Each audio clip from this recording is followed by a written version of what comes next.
في حاجة غريبة جدًا حصلت بعد ما ناس كتير خرجوا من فيلم اوبنهايمر، ناس كتير خرجت متأثرة وناس خرجت متعاطفة معاه، وبعض الناس شافت اوبنهايمر كشخصية مأساوية، وأنت هتشوف إن ده غريب لأننا هنا بنتكلم عن راجل اسمه مربوط بأخطر سلاح البشر عرفوه، بس السؤال الحقيقي هل الناس تعاطفت مع اوبنهايمر لأنه يستحق؟ متعاطفين مع اوبنهايمر أكتر من تعاطفهم مع ضحايا القنبلة نفسها، ومن هنا اللعبة بتبدأ لأن الفيلم هنا مش مجرد قصة عالم، الفيلم ده درس كامل في قوة السينما، إزاي تقدر تحب أو تتعاطف أو حتى تفهم، لأن دي شخصية مسؤولة عن شيء مرعب وكل ده بدون ما تحس، بتغير رأيك قبل ما تتكلم أصلا، وده عن طريق حاجة أبسط بكتير وهي زاوية الرؤية. تخيل إن في حادثة حصلت وأنا حكيتها لك من وجهة نظر شخص واحد، أنت هنا شفت خوفه، شفت معاناته، شفت أحلامه، شفت لحظات ضعفه، طبيعي جدا تبدأ تفهمه شوية ويمكن تتعاطف معاه ويمكن أكتر. هايمر نفسه كطالب وبعدين كعالم كإنسان عنده طموحات وأحلام، ودي مش تفصيلة صغيرة، ده قرار بيغير طريقة استقبالك للفيلم كله، لأن لما تقضي وقت طويل مع أحلام شخص دماغك تلقائيا بيعتبره بطل الحكاية حتى من قبل ما تعرف نهايتها. بس السؤال الأخطر هنا، لو الفيلم نجح يخليك تشوف كل حاجة من زاوية اوبنهايمر، فإيه اللي ممكن يحصل للزوايا التانية؟ فين الناس اللي اتأثرت بالقنبلة؟ وفين الضحايا؟ وهنا نبدأ ندخل لأهم جزء في الفيلم كله. لكن خلينا نسأل سؤال بسيط، لو شخص شاف اوبنهايمر لأول مرة إيه أكتر حاجة يخرج فاكرها؟ غالبا هتبقى توتره، خوفه، ضغطه، صراعاته، حتى ندمه، وده طبيعي لان الفيلم قضى وقت طويل جدا وهو بيبني كل ده قدامك. انت شفت الراجل وهو بيحاول يجمع العلماء، شفت الضغط السياسي والخوف من ان المانيا تسبقه، وشفت العلاقات اللي اثرت عليه، وشفت حياته وهي بتتفكك بالتدريج. لكن خد بالك من حاجه مهمه، الفيلم مش كذاب ودي صراعات وضغوطات معقده، المشكله مش في الكذب، المشكله في الاختيار، لان اي فيلم في النهايه بيختار هيعرض ايه ويخبي ايه ويركز على ايه ويتجاهل ايه، بس ما اديلكش ثانيه واحده انك تقضي وقت مع الضحايا، مفيش مشهد مؤثر، مفيش صورة واحدة، مفيش إشارة. ولما يحصل كده عقلك بيبدأ يتعامل مع الشخصية اللي قضى معاها وقت أطول باعتبارها مركز القصة حتى لو كانت هي نفسها جزء من المشكلة، وده مش شيء خاص بأوبنهايمر لوحده، لأ، دي واحدة من أقوى أدوات السينما أصلا. لو قضيت ساعتين مع شخص وعشر ثواني مع ضحية غالبا هتفهم الشخص أكتر من ضحية، وده بالظبط اللي بيحصل هنا. بس استنى لحظة، هل ده معناه إن الفيلم كان لازم يحول أوبنهايمر لشرير؟ بصراحة لأ، وهنا هنوصل لأخطر سؤال في الفيديو كله، لأن في لحظة معينة النقاش بيتحول من السينما للأخلاق ومن الإخراج للمسؤولية، وأعتقد أكتر حاجة ذكية الفيلم عملها وهو إنه رفض يديك إجابة سهلة. خليني أسألك، لو عالم اخترع حاجة وكان مقتنع إنه بينقذ بلده لكن الحاجة دي اتسببت بعد كده في كارثة، هل هيبقى مسؤول ولا المسؤولية هتقع على الشخص اللي استخدم الاختراع؟ ولو الشخص ده ندم بعد اللي حصل، هل الندم ده ممكن يغير أي حاجة ولا النتيجة النهائية أهم من النية؟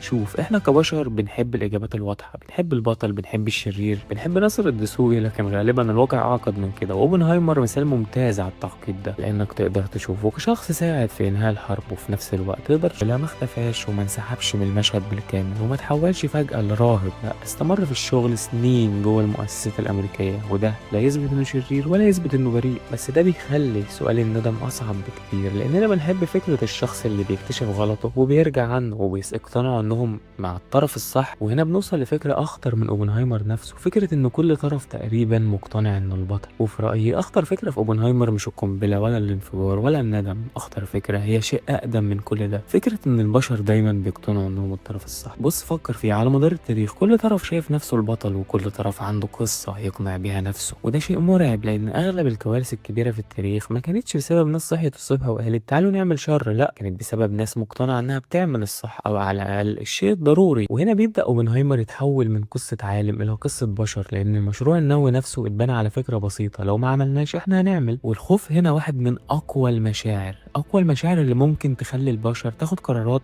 وبعد كده تندم عليها، قرارات عمرها ما هتقبل تاخدها في الظروف العادية. وخد بالك، انا هنا مش بقولك امريكا كانت صح ولا بقولك انها كانت غلط، لان دي مش نقطة الفيديو اصلا، النقطة هنا ان الخوف ده بيغير طريقة تفكير البشر، بيغير الحدود اللي كانوا راسمينها لنفسهم، وفجأة حاجات بقت مستحيلة بقت مقبولة، وحاجات بقت مرعبة هتلاقيها ضرورية، وحاجات غير أخلاقية هتلاقيها مبرر. في السينما مش شيء تلقائي، مش شيء بيحصل لوحده، التعاطف هنا قرار واختيار، طريقة بناء، طريقة تصوير، طريقة مونتاج، طريقة كتابة، طريقة إخراج. يعني لما الناس خرجت متعاطفة مع اوبنهايمر فده مش مجرد نتيجة للقصة، دي نتيجة للطريقة اللي اتقدمت بيها القصة، وده ما يخليش الفيلم وحش، بالعكس ده يثبت مدى قوته، لأن الفيلم نجح إن يخليك تحس بيه. لكن المشكلة بتبدأ لما ننسى إن ده حصل، لما ننسى إننا شفنا الأحداث من زاوية واحدة بس. والحقيقة في النهاية أنا مش شايف إن اوبنهايمر فيلم عن القنبلة النووية ولا حتى عن اوبنهايمر نفسه، أنا شايف إنه فيلم أخطر بكتير عن قدرتنا كبشر في بناء قصة وبعدين نصدقها، عن قدرتنا في اننا نقنع نفسنا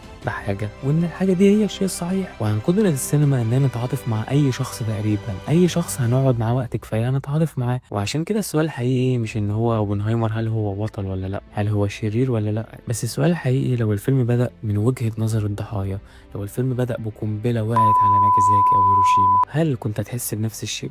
هل كنت هتخرج بنفس الرأي؟ وهنا تحديدا بتفهم قوة السينما، لأن أخطر شيء في الفيلم ما كانش القنبلة للأسف، أخطر شيء إنك للأسف اتعاطفت مع الشخص اللي صنعها. بص خليني اسالك سؤال غريب، لو امريكا خسرت الحرب العالميه الثانيه، لو مشروع مانهاتن اتسجل في كتب التاريخ كواحد من اسوأ القرارات في تاريخ البشريه، هل كنت هتشوف اوبنهايمر بنفس الطريقه ولا كنت هتشوفه كراجل ساهم في كارثة؟ لأن الحقيقة اللي محدش بيحب يسمعها إن التاريخ مش بيحدد بس مين كسب، أحيانا التاريخ بيحدد مين يستحق التعاطف أصلا، ودي نقطة خطيرة لأننا كمشاهدين بنشوف أوبنهايمر بعد ما عرفنا نهاية القصة، بعد ما عرفنا مين انتصر، بعد ما عرفنا مين كتب الرواية الرسمية، لكن لو بدلت النتيجة يمكن إحساسنا كله تجاه الشخصية ده يتغير. الحقيقة في سؤال فضل يطاردني بعد ما خلصت الفيلم، هو ليه كريستوفر نولان ما وريناش هيروشيما؟ استنى قبل ما تجاوب، لأن لو بنتكلم على مخرج معروف إنه بيحب المشاهد الضخمة، بيحب يبهر الجمهور، بيحب يخليك تشوف الحدث بعينيك، ومع ذلك في فيلم مدته 3 ساعات عن اشهر قنبله في التاريخ نولان قرر ما يوريلكش لحظه هيروشيما نفسها. ليه؟ هل كان خايف؟ مستحيل. هل ما كانش يقدر؟ اكيد يقدر، لان القرار كان مقصود، وده في رايي واحد من اهم القرارات في الفيلم كله. ركز، لو نولان وراك هيروشيما بالتفصيل، الاطفال، الضحايا، الحروق، الدمار، كان هيحصل شيء مهم، مركز القصه نفسه هيتغير. فجاه اوبنهايمر مش هيبقى اهم شخص في الفيلم، فجاه عينك هتروح على الضحايا، هتتعاطف، وفجاه الفيلم هيبقى نتيجه القنبله اكتر من الراجل اللي صنعها. لكن نولان كان مهتم بحاجه تانية، كان مهتم باوبنهايمر مش بالقنبله، ودي نقطه ناس كتير بتفوتها. الفيلم اسمه اوبنهايمر مش هيروشيما، ودي مش لعبه كلمات، دي فلسفه الفيلم كله. الفيلم بيبدا من اول دقيقه لاخر دقيقه بيسالك ايه اللي كان هيحصل جوه عقل الراجل ده، مش ايه اللي بيحصل للمدينه، وده فرق ضخم. وخد بالك لان النقطه اللي جايه هي اللي غيرت نظرتي للفيلم، فهو بالتاكيد غير احساسك بالفيلم، لانك طول الوقت عايش مع اوبنهايمر، خايف معاه، متوتر معاه، منهار معاه، بس مش هتعيش بنفس القدر مع الضحايا، وبالتالي انت هتحس باللي هيحس بيه اوبنهايمر اكتر ما تحس بالناس اللي وقعت عليهم القنبله. ودي مش صدفه، وده مش خطأ مونتاج، وده مش نسيان حتى، ده قرار اخراجي واعي جدا.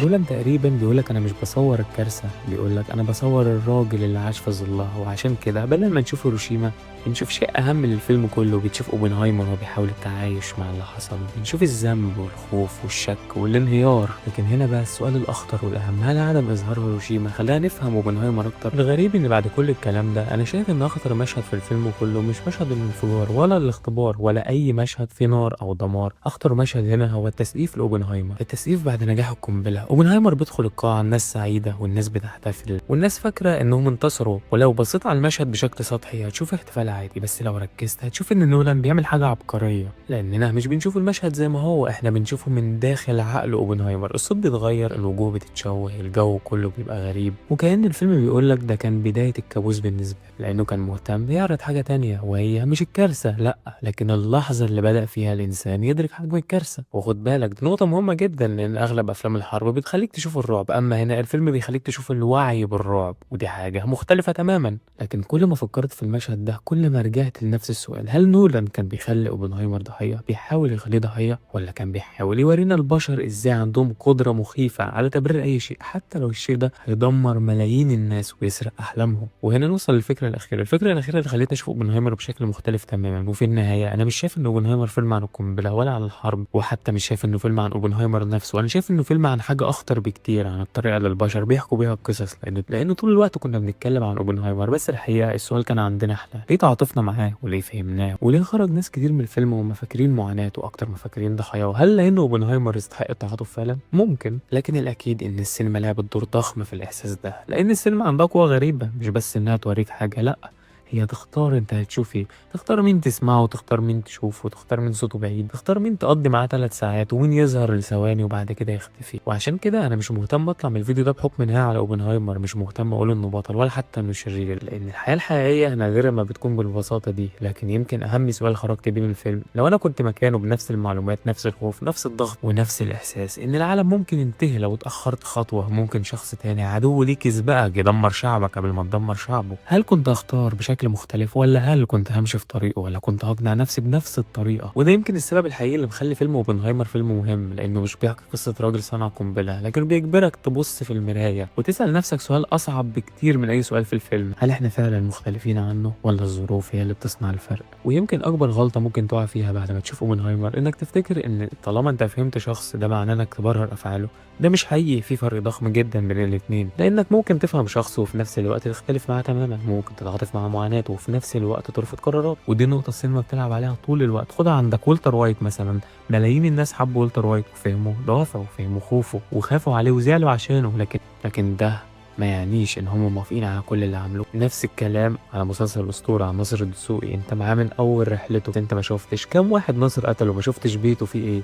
هي دي الفكره، السينما دايما ناجحه تخليك انك تفهم البشر حتى في اسوأ لحظاتهم. وانا مش شايف ان ده بالظبط اللي عمله نولان. هو ما حاولش يقنعك انه اوبنهايمر بطل، وما حاولش يقنعك انه بريء، هو بس قرر يخليك تقضي معاه 3 ساعات تشوف خوفه وتوتره وضغطه وانهياره، وبعد كده ساب الحكم ليك. بس هنا المشكله، لان في ناس كتير بتتعاطف مع اي شخصيه مجرد ما تفهمها، وكأن الفهم بقى إعفاء مسؤولية، وكأن المعاناة هتمسح النتيجة. بس الحياة مش كده، ممكن أفهمك وأختلف معاك، ممكن أتعاطف معاك، وممكن أحاسبك، وممكن أصدقك إنك ندمت. وعشان كده السؤال الحقيقي مش إن أوبنهايمر هل شرير ولا لأ، السؤال الأصعب هو هل فهمنا له خلانا نتساهل معاه أكتر من الطبيعي. لكن كل ما فكرت في السؤال ده كل ما رجعت لحاجة أقرب: لو القنبلة هي أهم حدث في حياته، ليه نولان قضى وقت أطول بكتير في التحقيقات والمحاكمة؟ والغريب إن ناس كتير بتخرج من اوبنهايمر فاكرة إنها شافت فيلم عن صناعة القنبلة، لكن بعد ما تبص للفيلم بهدوء هتكتشف حاجة غريبة: وقت كبير جدا، تحقيقات، سياسة، محاكمة، أكتر ما هو متوقع عن فيلم عن مشروع مانهاتن. وفي البداية كنت مستغرب، إحنا جايين عشان نشوف القنبلة مش مجموعة ناس قاعدة في أوضة لابسين بدل بيتناقشوا. ومع الوقت فهمت ليه نولان كان بيحاول يقول حاجة أعمق: القنبلة غيرت العالم لكنها ما دمرتش أوبنهايمر. اللي دمر أوبنهايمر هو اللي حصل له بعدها، لأن صناعة القنبلة كانت بالنسبة له إنجاز، أما إنه يعيش مع نتائجها فكان العقوبة. وده اللي خلى المحكمة أهم من الانفجار، لأن الانفجار انتهى في ثواني، لكن الأسئلة جت بعده واستمرت سنين: هل كان صح ولا هل كان غلط؟ هل بطل؟ هل هو أداة؟ هل كان هيعرف إن كل ده هيحصل؟ كل الأسئلة دي جت بعد يجيبوا لأهل بيته ينقذ بيه حد.